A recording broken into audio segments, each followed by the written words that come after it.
Alrighty, what's up, Ethnic Book Club? We are here to talk about probably the most important book to ever be written, ever. That's a pretty heavy statement. However, I'm not the only person who thinks so. I mean, maybe. And do I even think it? Maybe not for the rest of my life. However, right now I'm feeling it for sure. It's called Thinking Slow and Fast, or Thinking Fast and Slow by Daniel Kahneman. Got a Nobel Prize because of it, but most of his works were with Avos Tversky, I believe is his name.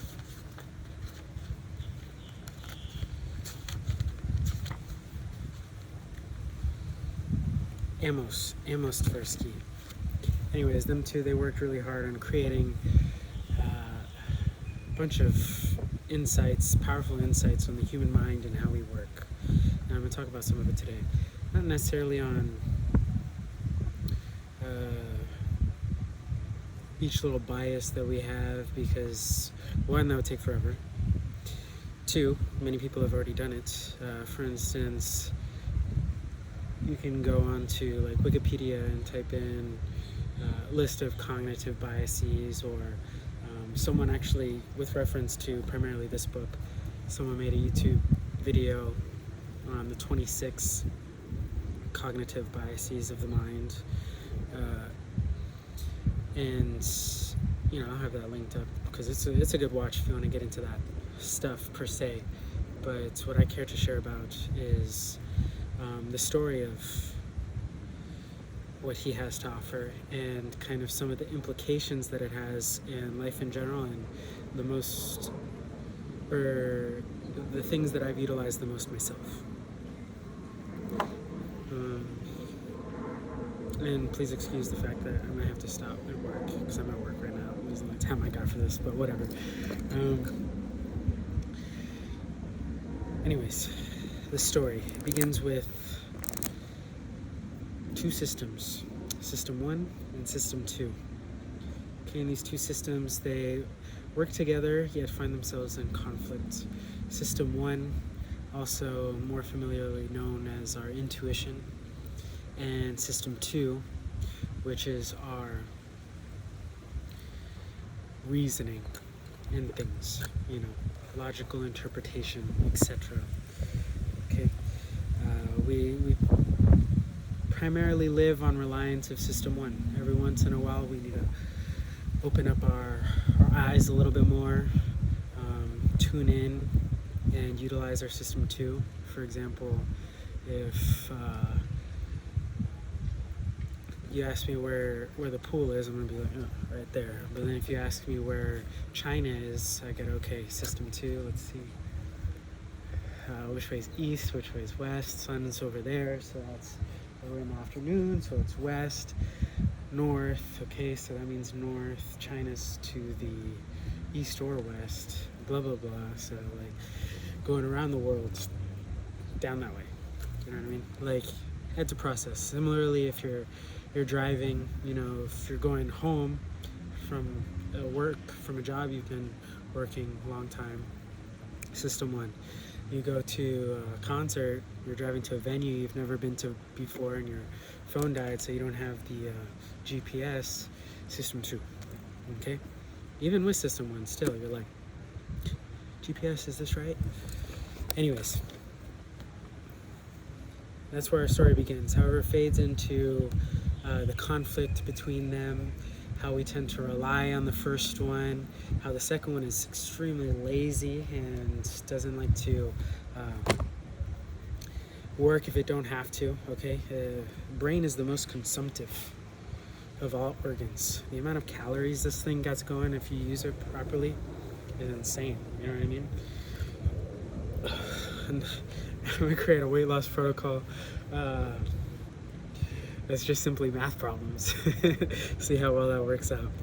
That might be a fun research project, excuse me. But anyways, then we get into, for the two systems, the two species, okay? And this involves the econ, okay, who lives in the land of theory, and the human, who lives in the land of the real world, whatever that means. And they both are in conflict for different reasons, much I will not go into, but to keep it superficial,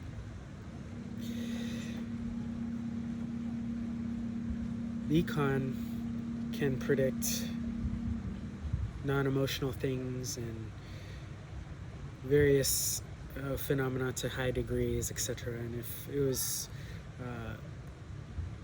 a more structured world, they would be exclusively right, okay? And their place is useful in the real world. But the humans like to break rules. We have everything that we talk about in this book, but then there's still people who don't follow it whatsoever.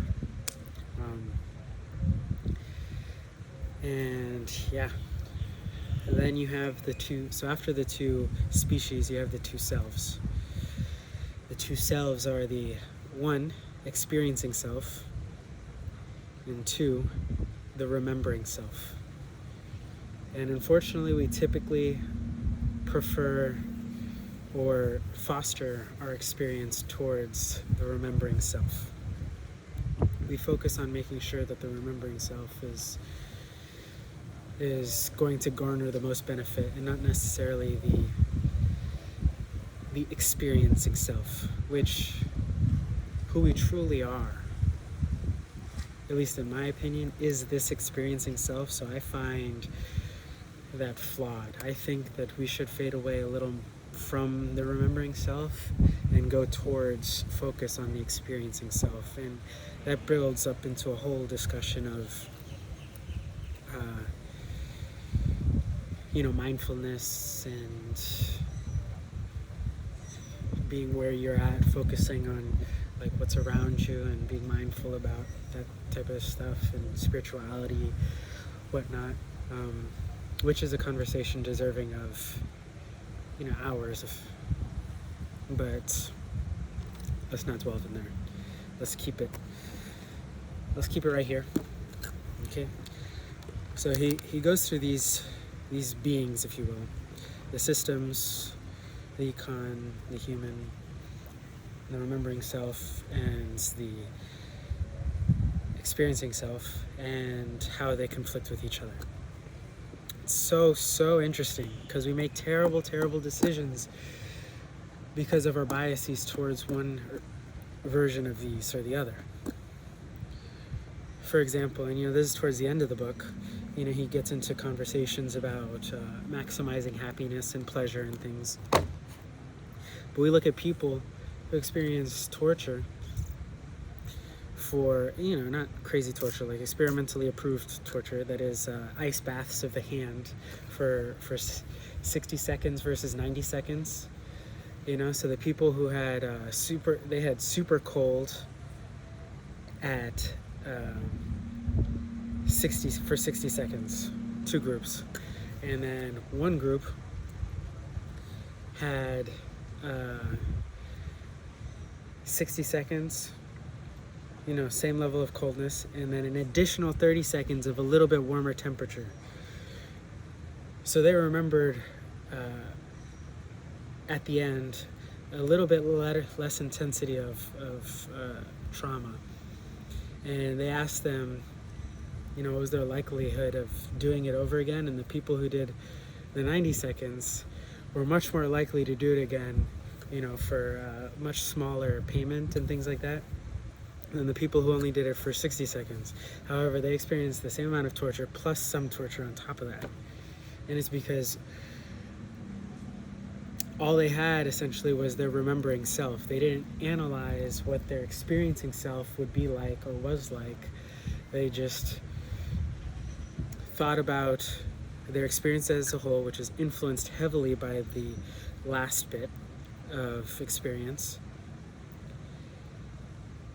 and utilize that to make their decision, and then boom, terrible decision made. You know what I mean?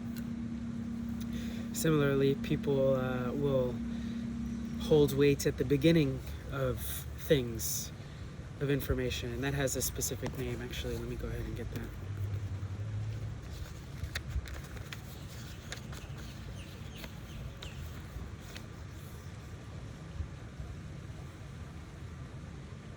I mean, anchoring effect is kind of one.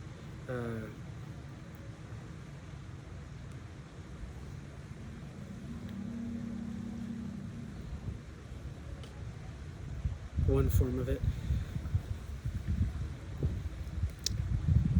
but it's frequency illusion, confirmation bias. I think it's the Zeigarnik effect. Let me read a little bit more about it just before I continue.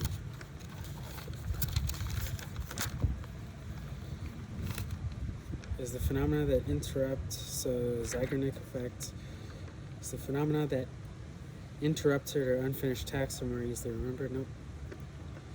Confirmation bias. Choice image.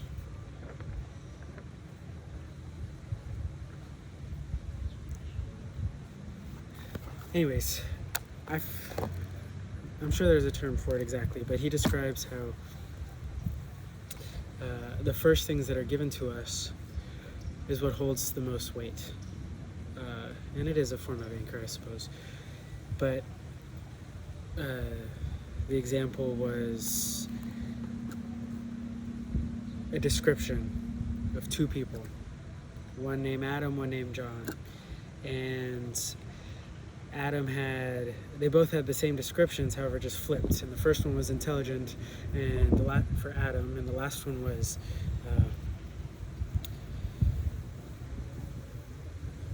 it was a negative word, something like, I'll pull it up.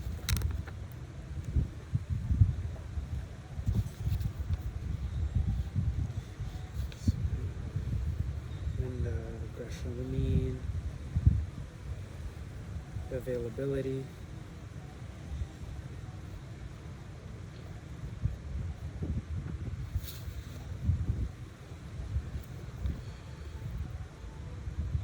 I think it's in the Anchors chapter, so we'll go to 119.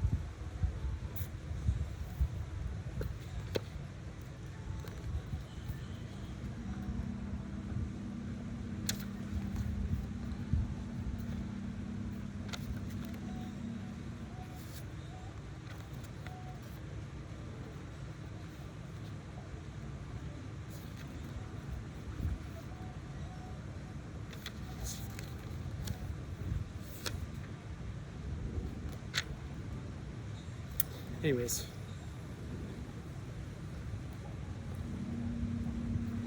yeah, it's not in the. It's a different name they go by because it's not in the anchoring chapters.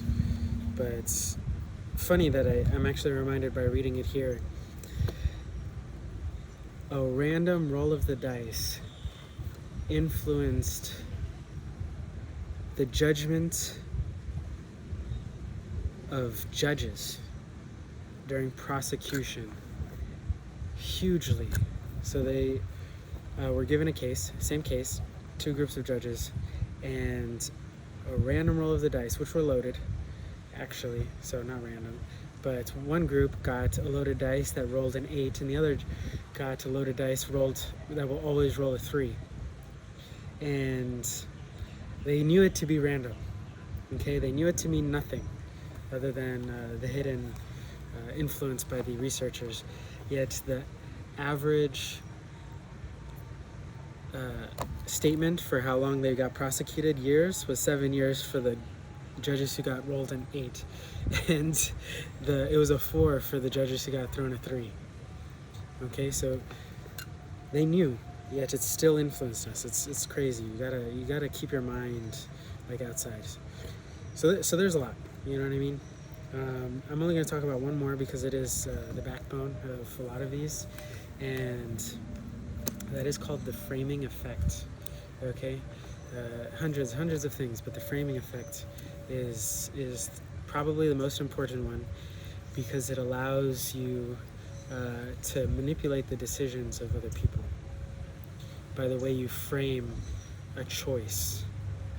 Okay, so he puts it in what's called 4 square thing, and I have that saved, that page marked. So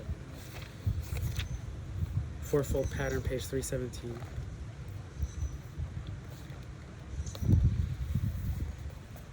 But depending on whether it's a high probability of something occurring or a low probability of something occurring, and whether it's framed in the form of gains or losses,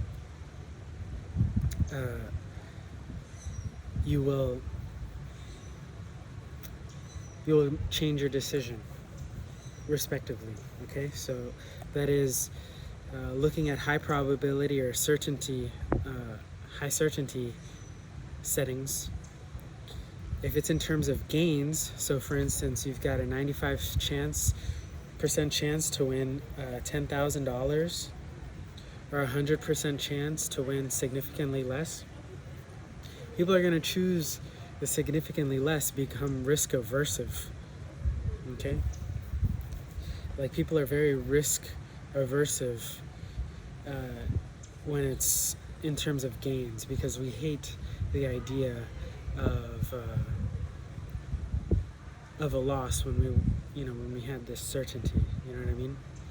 But if it's put in the form of a loss, it's, in here the example is given, but they have other examples that are even more obvious and stupid.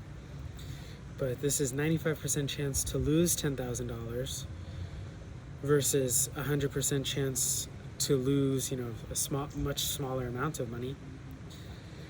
We will always take the risk, and always. We're going to be much more risk-seeking, you know what I mean? And it's because we hate the idea of losing. Again, like, winning doesn't feel that great to the human mind. Losing feels awful, okay? And that's actually a fundamental principle, and then I'm thinking about it for a lot of the other problems. For example, hold on. Survivorship bias, for example. That is where we essentially ignore the outcomes of failures in research studies and develop based off of only the successes. And a classic example was these airships in World War I or II, that the ones that came back, wherever the bullets got hit the most, they were saying, oh, that's where we should put more armor, blah, blah, blah. And someone who was cognizant of the survivorship bias was like, hey, let's look at the other ships. But it was the exact opposite. The ships that got shot down always got shot down on the spots where the other ships didn't get shot. And that's because those were the more important parts of the ship, the airplane. Another one is self-serving bias. That's the one where whenever we succeed, we're gonna be like, yeah, it was because of me, blah, blah, blah. Or if we ever fail, it's because, we tend to blame others. For example, oh yeah, it was traffic, that's why I was here late. Oh, I was on time because I'm a good guy who plans ahead, blah, blah, blah. Anyways, the list goes on. Huge list. But now if there's low probability, it flip-flops. Okay, so actually, if you have a low probability to win $10,000 or a higher probability to win a lesser amount, we're going to be risk seeking. Okay, we might reject a favorable settlement just for the feeling of risk, our tendency, our oddly built tendency to do that. And what would be fun to see after this, and maybe I'll start thinking about it myself, is the evolutionary development to these traits, because this is some of the last things that we have evolutionary ingrained into us. The human body is so unique and powerful. I mean, not necessarily humans, but vertebrates in general, is that we're so fucking adaptive. Like, so little of us is guided by DNA and things like that. But since this is just so consistent throughout every single human being, it's hard to argue that it's not, even our body shapes and structures, etc., are so heavily guided by experience and not genetics. You know, of course, that's actually kind of a hard pill for some people, which I find weird. But I realize it's because it's again easy to blame a lot of the things on genetics as opposed to our own choice making. But anyways, this fourfold pattern, which you can look up, it is as I said it. You have again the opposite. So 5% chance to lose $10,000, or you can have a certain, like higher certainty for a large for a lesser loss. So like for instance 50%, if we just kind of calculate this out here, 5% for 10,000, make a 50% chance for $5,000. People are going to be risk averse and just take the loss of $5,000 because the fear of large loss is just so heavy on our psyche. You know what I mean? And this idea, which I'm going to talk about for a little bit now, that gains wasn't that great, but losses just hurt so much. It reminds me of some of the great people that I've seen. They're really not afraid of losing it all, and they really do take pride in the gains that they take. You know what I mean? It's for instance, Siddhartha. Okay, probably one of the most powerful people to ever exist. In the book by what was it, like Herbert Hesse,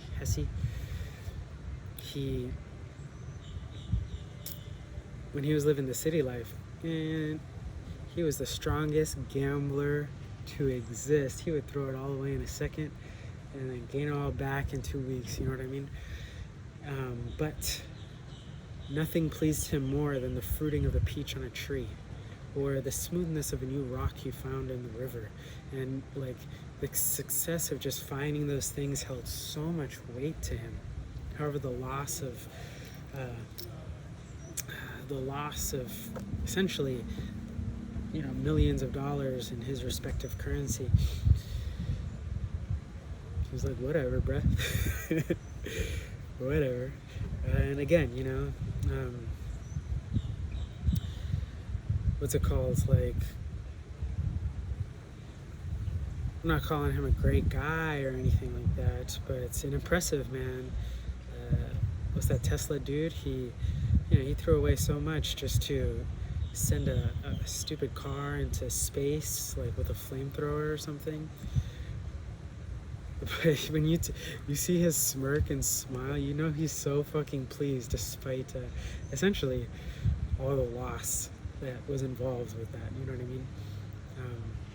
Of course, it turned around, was like great press and boosted his products greatly, but that wasn't in his mind. Maybe in that moment, it could have been. Who am I to say? But anyways, I'm just trying to make examples of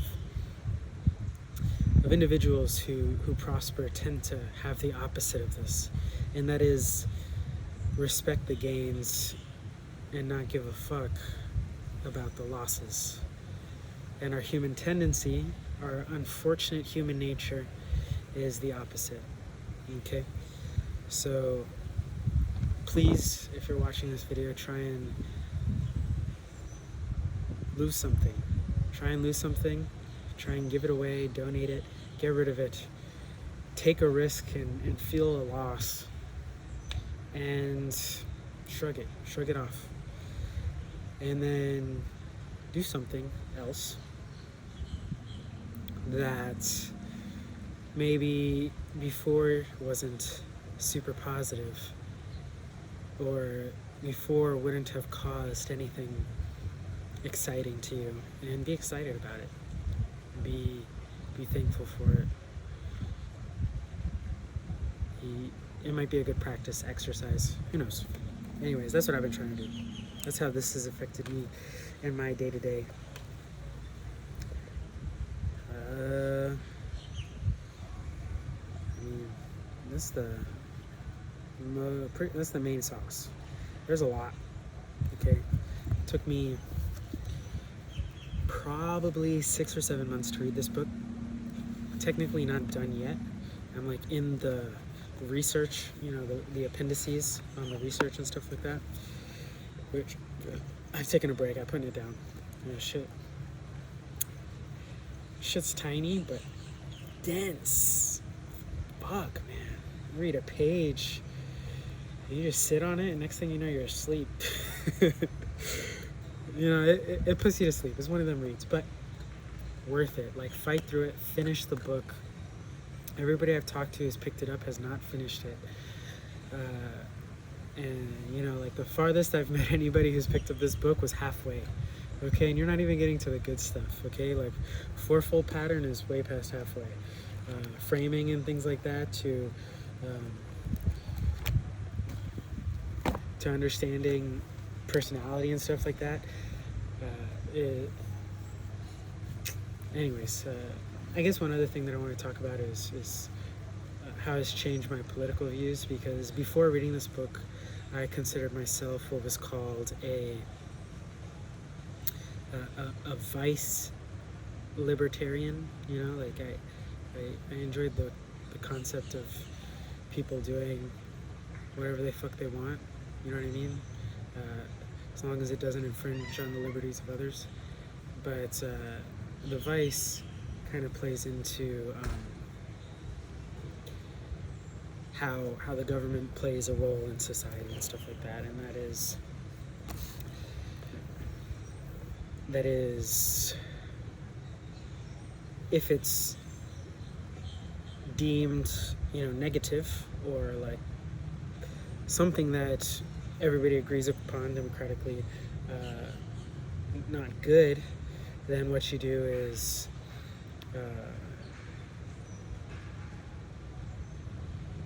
put a tax on it. You know what I mean? Like, increase the taxes for that object. You know what I mean? So things that are deemed good. So for my ideal society, that would be truthful, healthy, observative, and efficient. So anything that kind of fits those descriptors there, would have reduced taxes. Anything that goes against those would be, for tax. So for instance, like vegetables and stuff like that are pretty much vegetables, exercise, nutritious foods in general, nature, all of those are without tax. And then things like drugs and speeding or dangerous, arsony, fires, etc., all that stuff, desserts, non-nutritious things, they get taxes where their deviation from the four virtues gauges the extent of which that is developed. So for instance, a murder, you might have tax on your income now for however long. Yeah. Thank you for starting closing down. I got more. Cool. I'm almost finished here, so cool.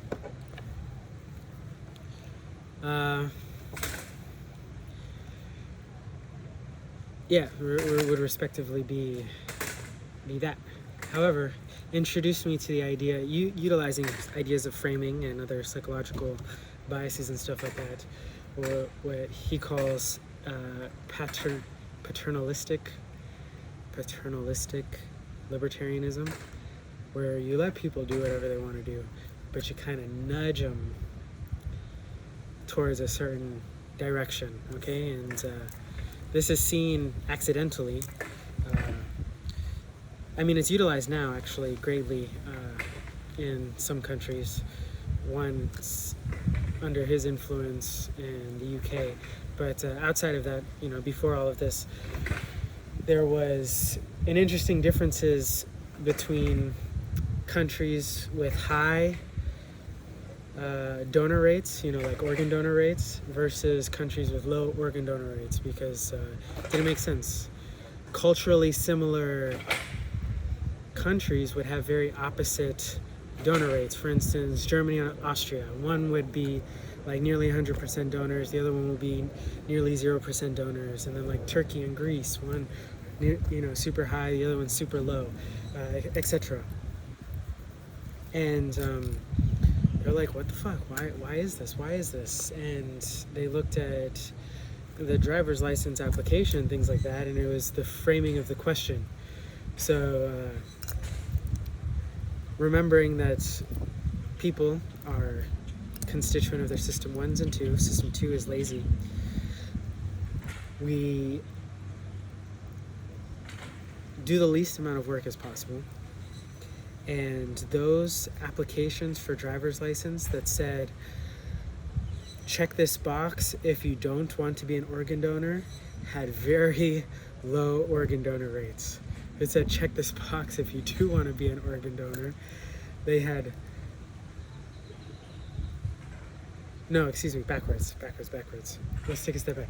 If it said, check this box if you don't want to be an organ donor, nobody would check the box, and then everybody was an organ donor. And then the opposite held true for the other country. So it was like, it said, do check the box if you want to be an organ donor. And nobody checked the box. Therefore, nobody was an organ donor in that country. And that's all there was to it. It had nothing to do with Democrats or Republican. It had nothing to do with religion in the area, etc. Like, that was it. It was just the framing of a single question. And utilizing those techniques actually can kind of help gauge what societally preferenced ideologies and things like that, and nudge people towards specific decisions in ballots, in whatever,